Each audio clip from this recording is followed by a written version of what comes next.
ప్రజాతంత్ర ప్రేక్షకులకు నమస్కారం.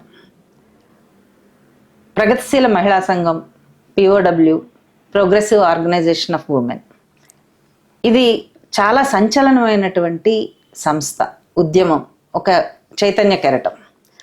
1974లో ఉస్మానియా యూనివర్సిటీలో విద్యార్థుల మీద జరిగినటువంటి లైంగిక వేధింపులకు వ్యతిరేకంగా ప్రారంభమైనటువంటి ఒక నూతన తరపు మహిళా ఉద్యమం.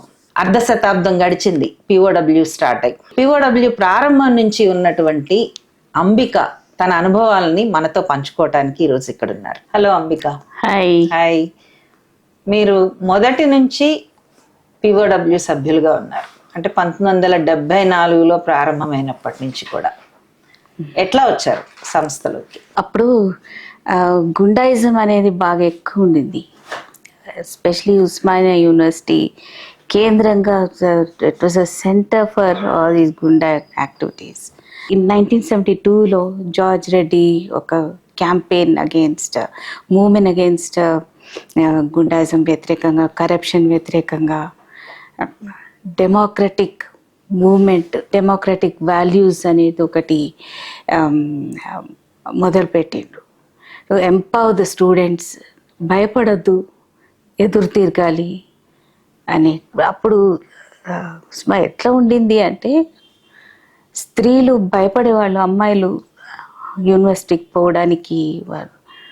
సో ఆయన ఇది మొదలుపెట్టి ఆ ఇన్స్పిరేషన్ బాగా స్టూడెంట్స్ ఇన్స్పైర్ అయ్యి చాలా ఎదురు తిరుగుదామని మొదలుపెట్టినప్పుడు అమ్మాయిలు కూడా మొదలుపెట్టారు. విమెన్ స్టూడెంట్స్, ఒక అమ్మాయి భయంకరంగా ఒక హరాస్మెంట్ జరిగింది. పబ్లిక్ రోడ్ మీద బెదిరించి, నువ్వు ఎట్లా చదువుతావో నేను చూస్తాను, నువ్వు ఎట్లా చేస్తావు అనేది గుండాలు ఆమెను చుట్టుముట్టి చాలా భయంకరంగా బెదిరించారు. సో అది దాంతో మొదలైందండి. It broke out. స్త్రీలు లోపలున్న నిరసన అవన్నీ కూడా బయటకు వచ్చాయి. 700 స్టూడెంట్స్, విమెన్ స్టూడెంట్స్ ఊరేగింపు తీసారు యూనివర్సిటీలో.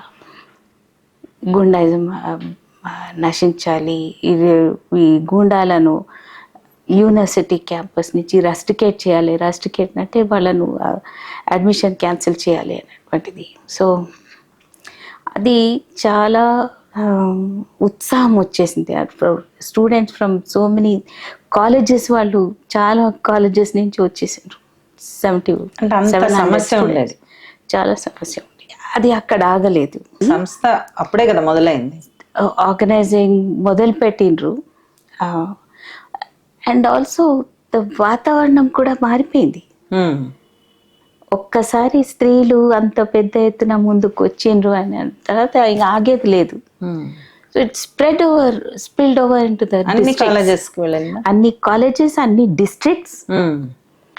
సో అన్ని ఇష్యూస్ ఒక్కటేంటి, ప్రతిదీ ఈవ్ టీజింగ్ అనేది, సెక్షువల్ హెరాస్మెంట్, అప్పుడు ఈవ్ టీజింగ్ అనే పేరు పెట్టిండ్రు. సో అక్కడి నుంచి మొదలుపెట్టి ఫ్రమ్ ప్రైస్ రైజ్, ఇన్ఫ్లేషన్ గురించి, అబ్సిన్ పోస్టర్స్, అవన్నీ, డౌరీ, చైల్డ్ మ్యారేజ్, ఇవన్నీ కూడా క్వశ్చన్ చేశారు. And women's participation in the work force, equal pay for equal work, అన్నీ మొదలు పెట్టడం కూడా జరిగింది. క్యాంపెయిన్, పెద్ద ఎత్తున క్యాంపెయిన్ జరిగింది. మీటింగ్స్లో, ర్యాలీస్లో 10,000 మంది జిల్లాలలో, వరంగల్, కరీంనగర్, ఖమ్మం, స్టూడెంట్సే కాదు, విమెన్ రైతులు, మహిళా రైతులు, పేద రైతులు, all came to the participate in the rally. చాలా మిలిటెంట్ వాతావరణం ఏర్పడింది. దీనికి ఒక బ్యాక్గ్రౌండ్ చెప్పాలి. జార్జ్ రెడ్డి 72లో మర్డర్ అవ్వడం, ఆ స్టూడెంట్స్ అందరూ జార్జ్ని మర్డర్ చేస్తే ఇది ఆగేది కాదు, మేమంతా ఉత్సాహమై ఉన్నాం, మేమంతా తిరగబడడానికి రెడీగా ఉన్నామని డిక్లేర్ చేసి రాష్ట్రం అంతటా ఒక్కటి ఉస్మానియా యూనివర్సిటీ కాదు రాష్ట్రం అంతా మేము స్ప్రెడ్ అవుతాం అనేది ఆల్రెడీ అవేర్నెస్ ఊర్లలో ఉంది because of the Telangana arm struggle Nizam వ్యతిరేకంగా రజాకార్ల వ్యతిరేకంగా late 1960s all these Naxalbari Srikakulam ఇవన్నీ కూడా ల్యాండ్ స్ట్రగుల్స్ అయినాయి land rights for Adivasi people శ్రీకాకుళంలో జరిగింది సో నక్సల్బరీలో పెజెంట్స్ ఆ inspiration is spilled over into Telangana అది ఈ గోదావరి లోయ తెలంగాణ జిల్లాలు విత్ గోదావరి పరివాహక ప్రాంతం ఉన్నది సో వాతావరణంలో ఎలక్ట్రిక్ ఉమెన్ బాగా పార్టిసిపేట్ చేసేవాళ్ళు అప్పుడు ఎలక్ట్రిక్ వాతావరణం యూనో సో లైక్ రోడ్ మీద అర్బన్ సెంటర్స్లో అయితే హైదరాబాద్లో ఐ వాజ్ దేర్ మేము పోయి బ్లాక్ పెయింట్ పుచ్చుకొని పెద్ద బ్రష్ పెట్టుకొని పోస్టర్స్ అన్నీ నల్ల పెయింట్ వేసేవాళ్ళం ఎక్కడైనా మ్యాగజైన్స్ స్త్రీలను అసభ్యంగా చిత్రీకరించేటువంటి మ్యాగజైన్ అవన్నీ చింపేసేవాళ్ళం కాల్చేసేవాళ్ళం అప్పుడే ఈ క్రైసిస్ ఇండియన్ సొసైటీలో ఎకానమిక్ క్రైసిస్ వచ్చి ఇవన్నీ కూడా ఎమర్జెన్సీ డిక్లేర్ అయిపోయింది మెంబర్షిప్ క్యాంపెయిన్ తీసుకున్నాము అప్పటికి ఒక థౌజండ్స్లో పోయింది మెంబర్షిప్ ఎమర్జెన్సీలో అరెస్ట్ కూడా అయినట్టున్నారు కదా అయినాం అప్పుడు Lalitha president first president of POW ఆమె అరెస్ట్ అయింది గుంటూరులో ఆమె అప్పటికే మాట్లాడే స్వేచ్ఛ లేదు ఎక్కడన్నా పోయి చెప్దాం అని అంటే ఎక్కడ మాట్లాడడానికి లేదు అసలు కండెమ్ చేయాలి డిమాండ్ చేయాలి లలితను రిలీజ్ చేయాలి అనేటువంటిది బికాజ్ నో వన్ వాస్ అంత భయపడ్డారు సో స్వర్ణ అనే మా కామ్రేడ్ నేను ఇద్దరం కలిసి ఎర్లీ మార్నింగ్ అన్ని కాలేజెస్లో డెస్క్స్ మీద ప్యాంప్లెట్స్ పెట్టేసేవాళ్ళం లలితను రిలీజ్ చేయాలి మిమ్మల్ని ఎందుకు అరెస్ట్ చేశారు ఎందుకు యాక్టివ్గా ఉన్నాము స్వర్ణ నేను బాగా ఇంకా ఆమెను అరెస్ట్ చేసిండ్రు ఆమె ఎక్స్పెక్ట్ చేస్తూ ఉంది నన్ను కూడా అరెస్ట్ చేస్తారనేది so 17 days later I was arrested ఎక్కడ అరెస్ట్ చేశారు హైదర్గూడలో మా ఇంటి గల్లీలో ఇట్లా పోతూ ఉన్నప్పుడు అక్కడ అంటే పోలీసులు బాగా ఇబ్బంది పెట్టారు అప్పుడని విన్నాం కథలుగా విన్నాం ఎట్లాంటి ఇబ్బందులు పెట్టారు అంటే పోలీసులు మిమ్మల్ని కాదు మీరే పోలీసులను ఇబ్బంది పెట్టారు అనేది అంటే లలితనైతే చాలా చిత్రహింసలు పెట్టారని విన్నాము చాలా బాగానే కొట్టి మళ్ళీ మా ఇంటికి పోయి బుక్స్ అన్నీ తీసుకొచ్చి అవన్నీ చేసి ఇవన్నీ కాలబెట్టేస్తాము ఇట్లా అన్నాడు లాఠీలతో కొట్టారా ఎట్లా కొట్టారు అది ఒక పీస్ ఆఫ్ టైర్ అనుకుంటా లారీ టైరు ఏదో గట్టిగా రబ్బర్ ఉంది దాంతో ఇట్లా కొట్టి ఈ ఫింగర్స్ ఈ వేళ్ళన్నీ ఇట్లా వెనుకకు ఇట్లా తిప్పి ట్విస్ట్ చేసి అదంతా వాచిపోయింది చెయ్యి 4 days ఉన్నాను పోలీస్ కస్టడీలో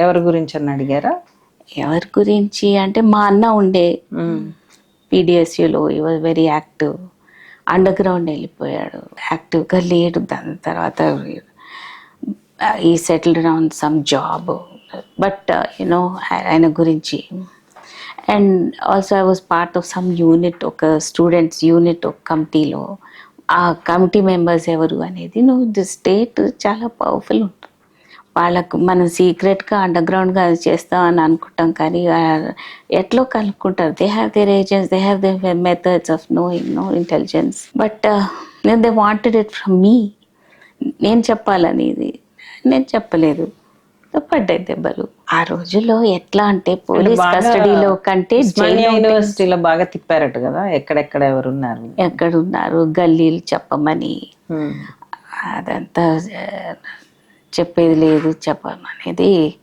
నేను గట్టిగా ఉన్నాను సో నిన్ను చంపేస్తామన్నారు నేను అది అనుకున్నాను నిజమే అనుకున్నాను I was very naive I was just 18 cross అయినాను అప్పుడే ఏమనిపించింది చంపేస్తారంటే భయం అనిపించలేదు భయం ఎట్లయినా పోయేదే అనుకున్నాము. పోతాము, ఇంత చేస్తున్నాం, రాజ్యాన్ని మనం సవాల్ చేస్తున్నాం, పోతే కూడా పోవచ్చు అనేది ఒక అంచనా ఉంది, ఆలోచన ఉంది. ఒక romanticism. Bhagat Singh, George red వీళ్ళు పోలేదా, మనం ఎంత పోలీస్ ఇరిటేట్ అవ్వలేదా ఏం చెప్పకపోతే? అఫ్ కోర్స్ ఇరిటేట్ అవుతారు. దే ట్రై ఆల్ మెథడ్స్ కదా, మంచిగా మాట్లాడతారు, లేకపోతే అప్పుడప్పుడు బెదిరిస్తారు, నువ్వు చెప్పకపోతే కొట్టి చూస్తారు, బతిమలాడతారు.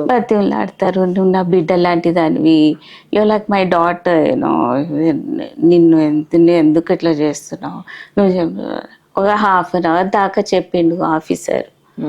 అన్నీ విన్నాను. నువ్వు చెప్పు, ఇప్పుడు చెప్పేసి ఎందుకు బాధపడతావు, ఎందుకు ఈ దెబ్బలు తింటావు చెప్పేసి. నేను చెప్పను.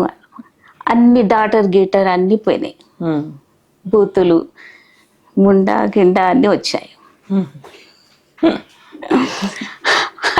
అది చూస్తూ సచ్ ట్రాన్స్ఫర్మేషన్. మంచిగా ప్రేమగా మాట్లాడినాడు, ఇంత రాక్షసులాగా మొక్క మారిపోయింది. సో పోతానులే అనుకున్నాను. కానీ జైలు చూస్తే అది జైలు తీసకపోతే అక్కడ అందరు తెల్ల బట్టలు వేసుకొని ఉన్నారు. బికాజ్ ఖైదీలు తెల్ల చీరలు కట్టుకున్నారు. అర్ధరాత్రి దాటిపోయింది, బాగా నిద్ర వస్తుంది. 3 రోజులు నిద్ర లేదు, నిద్ర బాగా వస్తుంది, టయర్డ్గా ఉన్నాను, దెబ్బలు తిని. అక్కడ పోతే ఆమె ఉంది, స్వర్ణ ఉంది, కామ్రేడ్, నాతో బాగా తిరిగిన ఆమె తెల్ల చీర కట్టుకుని ఉంది. నేను అనుకున్నా, వాట్ ఇస్ దిస్, నేను నిజంగానే నన్ను చంపేసిండ్రా, లేకపోతే నేను ఇంకేదైనా చూస్తున్నా. Oh my God, I thought. Then లోపల హ్యూజ్ గేట్స్ అవన్నీ తెరిచి దాన్ని నువ్వు సైన్ చేయాలి, వాళ్ళు సైన్ చేయాలి అని చేసి లోపలికి వస్తే సడన్గా అప్పుడే టాయిలెట్ బ్రేక్ ఇచ్చారు ఖైదీలందరికీ. ఎందుకంటే వాళ్ళను రాత్రిపూట లాక్ చేసేస్తారు సెల్స్ లోపల, 2 rows ఆఫ్ సెల్స్ అటు ఇటు. సో తాళాలు తీసి అందరూ బయటికి వచ్చేసి వాళ్ళంతా తెల్ల బట్టలు వేసుకున్నారు. జవాన్లు కూడా తెల్ల చీరలు కట్టుకున్నారు. ఈ మా కామ్రేడ్ స్వర్ణ కూడా తెల్ల చీర కట్టుకుంది ఆ రోజు. ఏం జరుగుతుంది ఇక్కడ, ఏదో ఒకటి, ఇదంతా ఏదో ఉంది, ఏదో ఇది సమ్ అదర్ వరల్డ్ అనేసి నాకు నేను కూడా అయోమయంలో ఉన్నాను. సో వాళ్ళు బట్టలు చెక్ చేయాలి, లోపల ఏమైనా దాచుకుని ఉన్నానేమో, ఏదైనా వెపన్స్ అవన్నీ. ఏ షర్ట్ ఇప్పు అన్నారు. నా వల్ల కాదు, నా చేయవలసింది మీరు ఇప్పుకోండి అన్న. I couldn't do it. So స్వర్ణ, నువ్వు ఇక్కడ ఎందుకున్నావు? అప్పుడు అని చెప్పింది, అరే పిచ్చిదాన్ని, నువ్వు ఎక్స్పెక్ట్ చేస్తున్నాను, మనం మీసాలో అరెస్ట్ ఎప్పుడో ఒకటి అవుతామని అనుకున్నాం కదా, maintenance of internal security of India, దానికి కారణాలు చెప్పే అవసరం లేదు. నువ్వెందుకు వారెంట్ గిరెంట్ ఏం అవసరం లేదు, నేను ఎందుకు అరెస్ట్ చేస్తున్నావు అంటే మీసా కింద అంటే కథం నోరు బంద్. నువ్వు మీసా కింద, నేను అరెస్ట్ అయినాము, ఇది జైలు అన్నది. అప్పటిదాకా I don't know it was a jail. 4 రోజుల తర్వాత అక్కడ మా అమ్మ నాన్నకు పంపించిన, ప్లీజ్ మా పేరెంట్స్ చెప్పండి. మా అమ్మ చూసి, అమ్మయ్య ఇక్కడ ఉన్నావు. ఎందుకంటే ఆ రోజుల్లో పోలీస్ కస్టడీలో కంటే జైల్లో ఉండడం సేఫ్.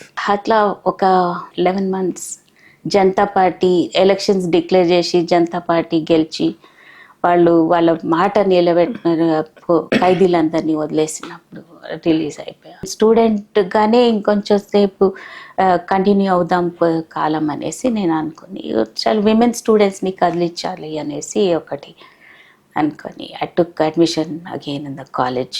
ఏ కాలేజ్లో? Reddy college. Reddy women's BA చదువు. అప్పుడు స్టూడెంట్స్ యూనియన్ ఎలక్షన్స్ డిక్లేర్ చేసిండ్రు. సో పోటీ చేసినాను. అదొక క్యాంపెయిన్ లాగా అయ్యింది. ఈమె ఎవరు అనుకున్నావు, ఈమె నక్సలైట్, ఈమె అది అని అమ్మాయిలను బెదిరించడము, ఏబీపీ వాళ్ళు వాళ్ళని ఎక్కడో తీసుకుపోయి మాట వినొద్దు అట్లా అని అంటే వాళ్ళు ఎదురు చూసి ఆమె నక్సలైట్ అయితే మేము అంతకంటే ఎక్కువ నక్సలైట్లు అనేది వాళ్ళు జవాబు చెప్పారు. సో దాంతో పాటు అది అట్లా again speaking up women students question చేయడం రావడం. సో మేము అనుకున్నాం ఓకే మనం ఆర్గనైజ్ చేద్దాం విమెన్ని కూడా అనేది ఒకటి అనుకున్న. ఊర్లలో కూడా రైతుల్లో కూడా ఊర్లలో గ్రామీణ స్త్రీలు కూడా రావడం. సో మళ్ళీ మేము మీటింగ్స్ పెట్టడం అవన్నీ కూడా చిన్న చిన్న యాక్టివిస్ట్ మీటింగ్స్ పెట్టి అందరినీ కన్సాలిడేట్ చేయడం అనేది స్టార్టెడ్. తర్వాత ఇది డిస్టర్బ్డ్ ఏరియాస్ యాక్ట్ డిక్లేర్ చేసారు కరీంనగర్ లో, సిరిసిల్ల, జగిత్యాల. చాలామంది స్త్రీల మీద అటాక్స్ జరిగినాయి. వాళ్ళందరినీ చేయడం వాళ్ళ కోసం క్యాంపెయిన్ చేయడం, ఈ రిప్రెషన్కి వ్యతిరేకంగా అనేది చేసి అది చాలా కాలం రైతుల హక్కులు, వాళ్ళ మహిళా రైతులకు కూడా ఈక్వల్ వేజెస్ కావాలి అనేటువంటిది ఒక క్యాంపెయిన్ తీసుకున్నాం. ఇక్కడ మేమేం చేసినామంటే మహిళా సంఘాలు ఊర్లలో లోకల్గా విలేజ్ లెవెల్ సంఘాలు ప్రమోట్ చేస్తాం. సో వాళ్ళకు ఈ యాక్టివ్గా వచ్చిన వాళ్ళందరికీ మళ్ళీ క్లాసెస్ లాగా పెట్టి వాళ్ళకు ట్రైనింగ్ ఇచ్చి మనం మహిళలతో మాట్లాడాలి, ఏం చేయాలి, కేసులు పెడితే ఏం చేయాలి, ఇవన్నీ కూడా తర్వాత ముఖ్యంగా ఆరోగ్యంగా ఉండాలి, ఇట్లాంటివి కూడా మనం తీసుకున్నాం. చైల్డ్ మ్యారేజ్ కావద్దు, దాన్ని ఒప్పుకోవద్దు అనేసి, డౌరీ. అప్పుడు డొమెస్టిక్ వైలెన్స్ అనేది చాలా కేసెస్ వచ్చాయి. భయంకరమైన వైలెన్స్, స్త్రీల రకరకాల violence. Then sexual abuse within the family, especially fathers on daughters. Fathers and near and dear. Near and dear. Mostly చాలా బాబాయిలు. చాలా ఘోరమైన పరిస్థితి అప్పుడు చాలా వచ్చింది. క్లోజ్లీ వర్కింగ్ విత్ పీపుల్, వాళ్ళు నేను నమ్మినప్పుడు వాళ్ళకి వస్తాయి అని చెప్తారు బయటకు వస్తాయి చాలా. సో అది ఒక క్యాంపెయిన్. వీళ్ళను ట్రైన్ చేసి, మా కార్యకర్తలను ట్రైన్ చేసి, అంటే మీరు గ్రామాల్లోకి వెళ్ళినప్పుడు వాళ్ళతో కలిసి పనిచేస్తున్నప్పుడు వాళ్ళు చెప్పుకునేవాళ్ళ మీతో? సో మనం ఏం చేయాలంటే ఓకే, వాళ్ళకు కాన్ఫిడెన్స్ ఇచ్చి వాళ్ళకు మొరల్ బూస్ట్ చేయాలి, వాళ్ళు ధైర్యం నిలబెట్టుకోవాలి. మీరు భయపడద్దు, చెప్పండి, పర్వాలేదు, మేము ఉన్నాం కదా, మీకు క్యాంపెయిన్ ఈ కంప్లైంట్ ఇద్దాము, గ్రామ సభ పెట్టి గ్రామ సభలో మాట్లాడదాం అనేది బాగా కాన్ఫిడెంట్గా ఉన్న వాళ్ళకు కొన్ని కేసెస్ అట్లా జరిగినాయి. పిఓడబ్ల్యూ కార్యకర్తలు గ్రామ సభ డిమాండ్ చేసి వాళ్ళందరు గ్యాదర్ అయినా వాళ్ళ ముందర నా మీద ఇట్లా జరిగింది ఇట్లా అనేసి, సో ఆమె చెప్పడం, దానికి ఏం శిక్ష వేస్తే బాగుంటుంది, ఆ స్త్రీలే చెప్పడం ఇట్లా అయితే బాగుంటుంది అనేది. నేను న్యాయం, నాకు ఇట్లా జరిగితేనే నాకు న్యాయం అనేది స్త్రీలే డిమాండ్ చేయడం.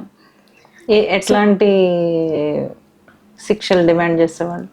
యూజువలీ కొట్టొద్దు, తిట్టొద్దు, ఇంకోసారి చేస్తే జరిమానా వేయాలి. తర్వాత డౌరీ డిమాండ్ చేస్తున్నారు, అవన్నీ కుదరవు, కేసు పెట్టాలి. అట్లానే చేసేవాళ్ళ, లేకపోతే ఇంకేమన్నా ఫిజికల్ కొట్టటము, లేకపోతే వాళ్ళని కాళ్ళు చేతులు తీయటం అట్లాంటివి?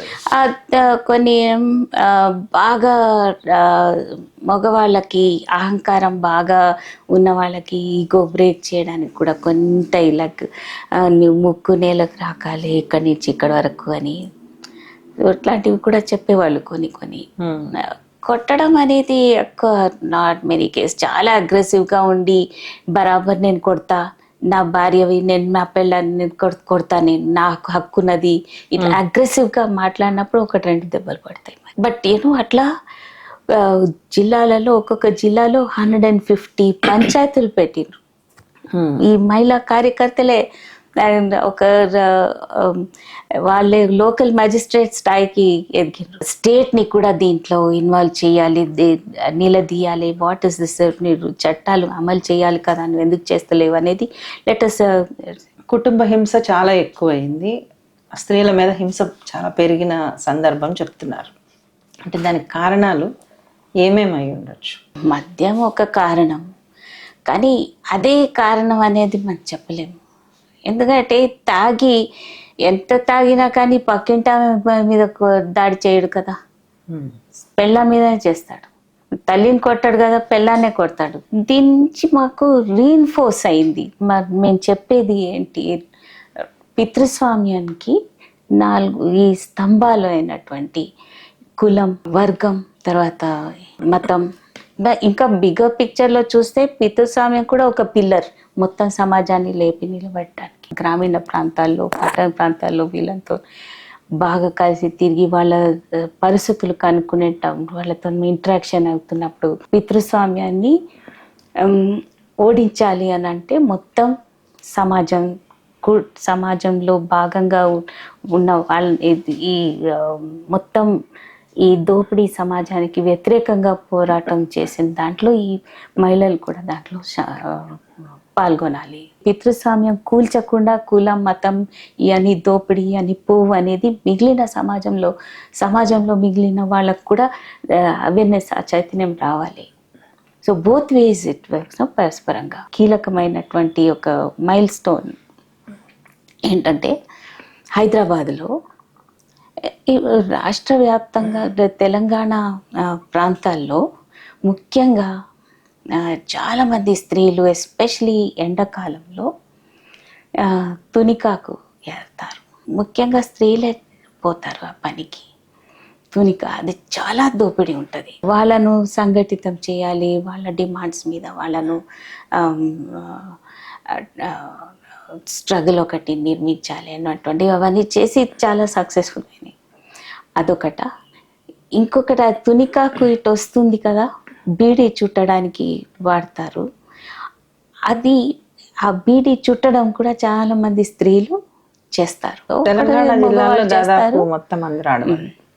సో ప్రధానమైన ఆర్థిక వనరు. బిఫోర్ 1960s, 50s అప్పుడు కూడా కమ్యూనిస్ట్ పార్టీలు they have mobilised beedi workers.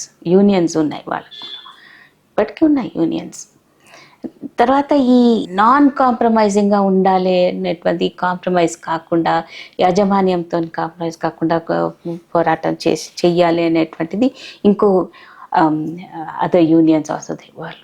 తర్వాత కొంతమంది హైదరాబాద్కి మైగ్రేట్ అవుతారు కదా పనుల కోసం, పిల్లల చదువుల కోసం. మైగ్రేట్ అవుతున్న ఇక్కడ కూడా బీడీలు చేస్తాం. సో ఒకళ్ళిద్దరు పరిచయం అయ్యారు. మెల్లమెల్లగా వాళ్ళని కనుక్కొని వాళ్ళ ద్వారా కనుక్కుంటే it was tip of the iceberg. కనీసం ఒక 30,000-40,000 విమెన్ చేస్తున్నారు బీడీ హైదరాబాద్లో. చాలా ఘోరమైన పరిస్థితులు. అండ్ దే డోంట్ నో ఎంతమంది ఉన్నారు అనేది వాళ్ళకి తెలియదు. ఎందుకంటే హోమ్ బేస్డ్ వర్క్, ఇన్ని ఎవరింట్లో వాళ్ళు కూర్చొని చేస్తారు. ఎవరి టైం ఉన్నప్పుడు వాళ్ళు వచ్చి బీడీలు ఇచ్చిపోతారు. సో దే వోంట్ నో, తెలియదు ఎవరు ఎట్లా అనేది. ఏదైనా జరిగితే తప్పు, ఏదైనా ఎక్స్ప్లాయిటేషన్ జరిగితే, ఏదైనా వాడు తక్కువ కూలి ఇచ్చి లేకపోతే ఏమన్నా తిట్టి ఇట్లా ఉందా అట్లా ఉందా అనేవన్నీ చేస్తే కూడా ఇది నా రాత అనుకునేవాళ్ళు. ఇంకొకటి ఏంటంటే వాళ్ళు తెలియనిచ్చేది కాదు ఎవరు ఏంటి అని. మేము బీడీలు చేస్తాము బయటకు రానివ్వు, అంటే తక్కువ. అదొక నామోషి, ఎవరికైనా తెలిస్తే బాగుంటుంది. సో అది వాళ్ళకు అది ఎట్లా కనుక్కోవాలంటే చెత్త కుండీలలో వేస్ట్ ఉంటుంది కదా, కట్ చేసిన పొగ, తంబాకు, బీడీ ఆకు అవన్నీ పారేస్తుంటారు. అది చూసి ఇక్కడ ఉన్నారు బీడీ కార్మికులు ఎవరు అనేది మెల్లగా ఒక్కొక్కటి కనుక్కొని అట్లా గల్లీ తిరిగి నడిచిపోయి గల్లీ తిరిగినాం. దాంట్లో ఒక 30-40 వేల మంది ఉన్నారనేది. కనీసం ఒక 10 కంపెనీలు వాళ్ళకు ఏ రకమైనటువంటి హక్కులు లేకుండా చాలా ఘోరంగా వాళ్ళని తొక్కేసి వాళ్ళకేమీ తెలియకుండా చాలా హక్కులు ఉంటాయి. వాళ్ళ స్కూల్ యూనిఫామ్స్ ఇవ్వచ్చు, స్కాలర్షిప్స్ వస్తాయి, తర్వాత బోనస్ ఇవ్వాలి, గ్రాట్యుటీ ఇవ్వాలి, ఎన్నో ఉంటాయి.